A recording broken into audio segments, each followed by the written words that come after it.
রক্ষা করুন বাবা, রক্ষা করুন। সারা সংসারে আমার যে এই মেয়ে ছাড়া আর কেউ নেই।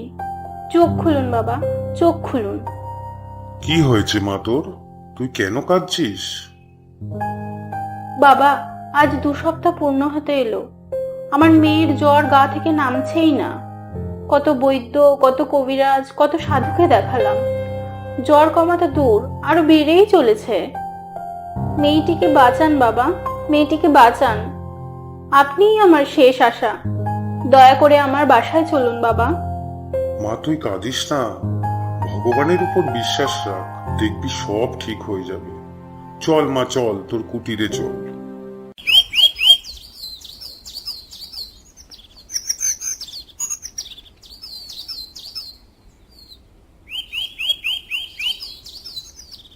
কি রে, এটা কি করে হলো? মেয়ের দিকে কি তুই কোনো খেয়াল রাখিস না? এইটুকু একটা ফুটফুটে মেয়ে। কেন, কি হয়েছে বাবা ওর? আমি তো ওর সব সময় খেয়াল রাখি। আগে বল, ওর শরীর খারাপ হওয়ার আগে কি কিছু ঘটেছিল? এরকম কোনো ঘটনা মনে করে বল। শুধু একজন মহান ব্রাহ্মণ বাড়িতে আশ্রয় নিতে এসেছিলেন, তাও মাত্র একদিনই ছিলেন। পরের দিনই তিনি চলে যান। বুঝেছি, আর বলতে হবে না ও যে কি মহান ব্রাহ্মণ ছিল। শোন মা, আজ রাতে আমাকে একটা যজ্ঞ করতে হবে। আমার কাছে সব জিনিস আছে, শুধু কয়েকটা জিনিস তুই জোগাড় করে রাখিস। ঠিক আছে বাবা, কিন্তু আপনি কি বুঝলেন সেটা যদি একটু বলতেন। সময় আসতে দে মা, সব জানতে পারবি। এখন আমায় যজ্ঞের প্রস্তুতি নিতে হবে যে। আধার রাতে শুরু হলো শিবহরির যজ্ঞ। ওং ইরিং বিরিং কিরিং মা কালিকায় নমঃ।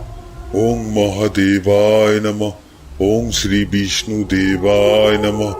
ওং ত্রিদেবায় নমঃ। ওং কাল ভৈরবী নমঃ। জয় তারা, জয় জয় তারা, জয় মা তারা। মা তোর কৃপা দেখা মা, এই নিষ্পাপ বাচ্চাটিকে রক্ষা কর মা, রক্ষা কর মা, রক্ষা কর। শো শো করে উড়ন্ত পিশাচের দল ওই ছোট্ট বাচ্চাটির দেহ থেকে বেরোতে লাগলো। দেহ আস্তে আস্তে নীল থেকে স্বাভাবিক রঙের হতে লাগলো। তারপর শিবহরি বলল, মা আজকের রাত্রিটা দেখ, যদি ওর দেহ আবার নীলচে হয়ে যায় নাকি। যদি স্বাভাবিক থাকে তাহলে সব ঠিক আছে, নয়তো যদি আবার নীল হয় তাহলে এই বিপদ খুবই মারাত্মক। সেটা কাল সকালেই বোঝা যাবে। পরের দিন সকালে মেয়েটির সমস্ত অঙ্গ প্রত্যঙ্গ আবার নীলচে বরণ ধারণ করেছে। সেটা দেখে খুব চিন্তিত হয়ে পড়ল শিবহরি তান্ত্রিক। বাবা, মেয়ে তো আমার আবার আগের অবস্থায় ফিরে এসেছে। তুই যে মহান তান্ত্রিকের কথা বলছিলি, যে এসেছিল তোর বাড়িতে, সে শুধু মহান নয়, বিষাদ সিদ্ধ আর দশম মহাবিদ্যায় জ্ঞান সম্পন্ন এক লোভী, পাপী এবং নিজের স্বার্থ সিদ্ধির জন্যে ওই এক রাতেই তোর মেয়ের উপর বাণ প্রয়োগ করেছে। এই অবস্থা করেছে যে তোর মেয়ের সারা শরীর নীলচে বর্ণ ধারণ করেছে। কিন্তু এইটুকু মেয়ের উপরে বাণ প্রয়োগ কেন করবে?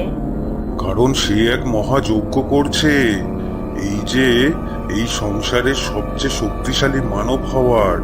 আর তাতে 3 বছরের মধ্যে 12টি বাচ্চার দরকার, যাদের বাণ প্রয়োগ করে তাদের আত্মাগুলোকে আটকে রেখে এই যজ্ঞ করতে হয়। এটাই তার শেষ 12তম বাচ্চা। হে ভগবান, বাবা কিছু করুন, আমার মেয়েকে ছাড়া আমি কি করে থাকবো?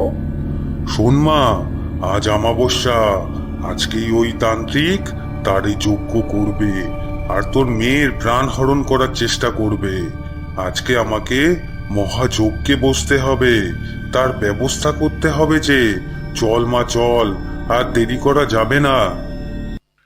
এই মহাযজ্ঞের সব জিনিস এক এক করে জোগাড় করলেন শিবহরি তান্ত্রিক। আর সেই মহিলা কাঙ্ক্ষিতভাবে অপেক্ষা করতে লাগলো তার মেয়ের জীবন কি পারবে টিকিয়ে রাখতে এই বাবা শিবহরি তান্ত্রিক, পারবে তার মেয়েকে আবার সুস্থ করে তার কোলে ফিরিয়ে দিতে। শোন মা, এই যজ্ঞে তোকেও বসতে হবে, কারণ মায়ের থেকে বেশি শক্তি যে এই দুনিয়ায় কারণ নেই।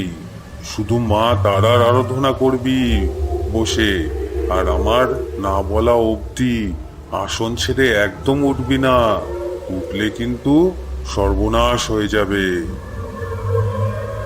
শুরু হলো সেই মহাযজ্ঞ। এক এক করে মহাবিনাশের সংকেত আসতে লাগলো, মহাপ্রলয়, সঙ্গে বিদ্যুতের ঝড়। ঝড়ের দাপটে ভয়ের ঘন ঘটা মনের মধ্যে দাঁড়া বাঁধল সেই মায়ের, কিন্তু মেয়ের কথা মনে পড়তেই কঠোরভাবে বসে রইল সেই মা এই মহাযজ্ঞে। তার মধ্যে শিবহরির একনিষ্ঠাভাবে মন্ত্র পড়া, ওম তারা তারা তারা জয় জয় তারা, মা রক্ষা কর, মা রক্ষা কর, জয় তারা, জয় জয় তারা, জয় মা, মা। শেষ হলো মহাযজ্ঞ, এখনো যে বিপদ কাটেনি। মা, এই ফুল নিয়ে ঘরের মধ্যে ঢুকে যা, আর শোন, সূর্য না ওঠা অবধি ঘরের মধ্যেই থাকবি। কেউ ডাকলে বেরোবি না, যদি আমিও ডাকি ঘর থেকে বেরোবি না একদম, বুঝলি তো?